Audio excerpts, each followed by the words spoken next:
You can reason with a giant or a dragon. When you encounter the beasts of Teroru, all you can hope for is to get out of the way fast enough. Jethro Felice Wesley, circa 100 PC, before learning that he had been appointed director of Gravepire Island. Before the cataclysm, before the arrival, and even before the elementals, Ithilkar was dominated by terror beasts, consisting of dinosaurs and other prehistoric animals.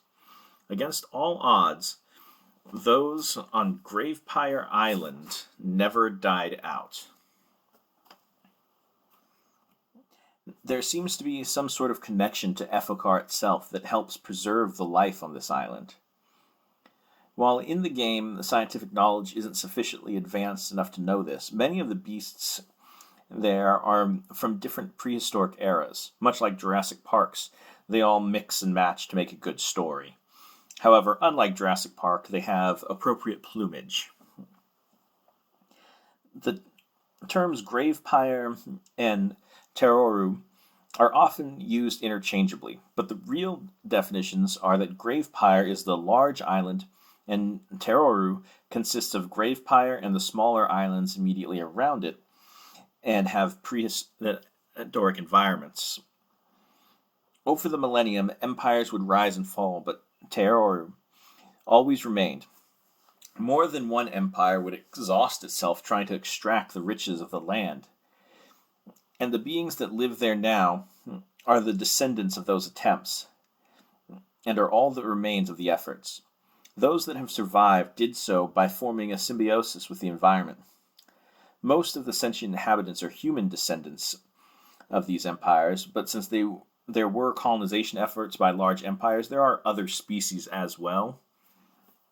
But since those empires were human-dominated, most of the colonists, and thus those that remain, are human. Anesh would learn from these mistakes and establish limited control over Teroru for two reasons.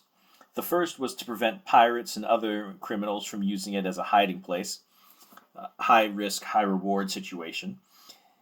And the second was, after a while, they found that the natural environment stood in contrast to the heavily industrialized central provinces of the neighboring northern peninsula, and acted as a park where people would go for a short vacation to one of the well-controlled areas, or for some wealthier patrons who were brave enough, or foolish enough, and could spend the coin, they would venture further in search of game. Another high-risk, high-reward situation, though, again, not recommended. Currently, there are several cultures that have emerged, and within each of these different subcultures and tribes exist. The Saluku in the northeastern side, sheltered by the Ozette Mountains, are characteristic of the First Nations of the Northwest in North America, a land of abundance. This area produces much of the goods that are traded with the rest of Teroru, though they don't as often don't do the trading themselves. We'll get to that in a moment. This turquoise desert is peopled by the Shah, and is largely based on the tribes and pueblos of the American Southwest. Despite the harsh conditions, the pueblos of the Turquoise Desert are some of the longest continuously inhabited locations on Ithilkar. The hills of northwestern Gravepire are home to the Baya, modeled on the Great Basin cultures. The south of Gravepire is home to the Hanwi people, who are based on the tribes of the Great Plains. Centrally located, the Akriks are based off of the cultures of the Columbia River Plateau. The Talwua people live in the southeast of Gravepire and are the most prosperous and urban of the people of Teroru. While there is certainly good land there, most of their wealth comes from the trade that they conduct throughout the rest of the area. This is largely based on the Mississippian cultures, the southeast United States as well, mainly the Mississippian cultures that spread there, with a special emphasis on, and I don't know if I'm pronouncing this right, this is the actual real city, Cahokia. But they conduct trade throughout the rest of the area, and that's where they get most of their wealth from.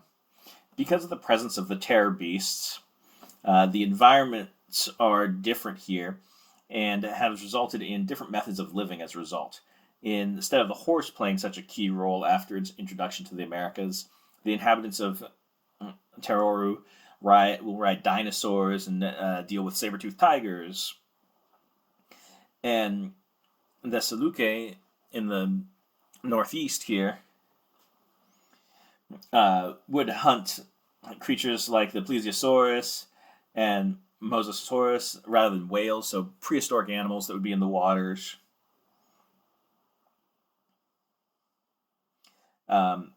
Certainly in many First Nation cultures, the feathers play an important role, not just in like a cutesy, offensively but uninformed Thanksgiving pageant sort of way. Feathers play a very important role in some of those cultures. Those feathers would still be important. However, you're going to pull them off. They would be pulled off of dinosaurs. While there would be a few birds, again, they're prehistoric birds, and you also have to deal with other creatures that would maybe get in the way of those birds. So, but like a raptor or even a Tyrannosaurus Rex or something like that would have feathers is where those would be coming from. So, very much still having the same cultural impact, but from a different source. And while there would be furs, as I said, there are prehistoric creatures like saber-toothed tigers, things like that. It is mostly dinosaur type, and so leathers would be created from their skins that play a much more important role in survival and trade than furs. Excuse me.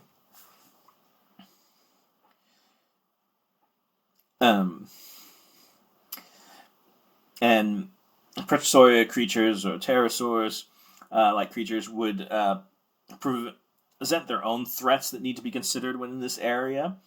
It is assumed that whatever is preserved his prehistoric creatures in Teroru has kept them there as well, as there aren't incidents of them spreading outside of the area. Again, there may be one or two incidents there, but not enough to be of a concern. If this is something that players want to interact with, that's always a possibility too. Like something is forcing these creatures out of this area, which they've never done in thousands upon thousands of years. They've always stayed in this area. Or maybe something's getting in and actually fighting dinosaurs. It could be fun to find out what could be taking on these dinosaurs.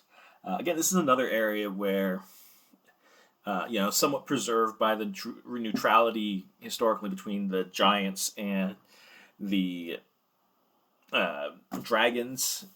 This area was left alone by those. The humans weren't really able to overcome until the industrialized age, at which point it kind of had become like almost a preserve. And since then, the dinosaurs have continued to flourish. Again, they don't have necessarily as many beasts, and so you do have some magical creatures here, but you're not encountering. You may have a manticore hiding out or somewhere, but you're also not encountering dragons that would be a big threat to a Tyrannosaurus Rex or something. So you do have these prehistoric creatures as apex predators and remaining there without that climate impact or whatever's preserving them there. So basically, you've got the Wild West, quote unquote Wild West, American West, uh, probably after, in some ways, pre-European, because you do have the trading centers that were there, like the Mississippian cultures. Um, However, the dinosaur and other prehistoric creatures help keep the population low instead of disease that was spreading, that was going ahead of the European expansion in North America. Um, but you do also have that influence, again, in the same way that disease preceded much of the European expansion in North America. The horse would precede the American not American, but European expansion in North America and influence the cultures there. So you do have that kind of in between time is kind of a lot where a lot of this is. So they have the benefits of the horse that has spread throughout the land, except, riding dinosaurs. And you do still have the large trading centers before Europeans arrived, or before the diseases that preceded the Europeans arrived in a lot of ways. I do realize I'm leaving certain cultures out here. Some of those will appear in other parts of the world, specifically the northeastern United States. There's another place that will be influenced by them, specifically the Iroquois Confederation, and that'll be coming up there. But yes, so pre-European American West with dinosaurs. Or, if you prefer, a fantasy rather than sci-fi Dino Riders. And if you don't know what Dino Riders are, you have not lived your life. It's an amazing show that I don't even know if you can find it on YouTube, but it's basically Thundercats, except they're riding dinosaurs and fighting weird lizard people. It's great. Anyway, we'll see you next time.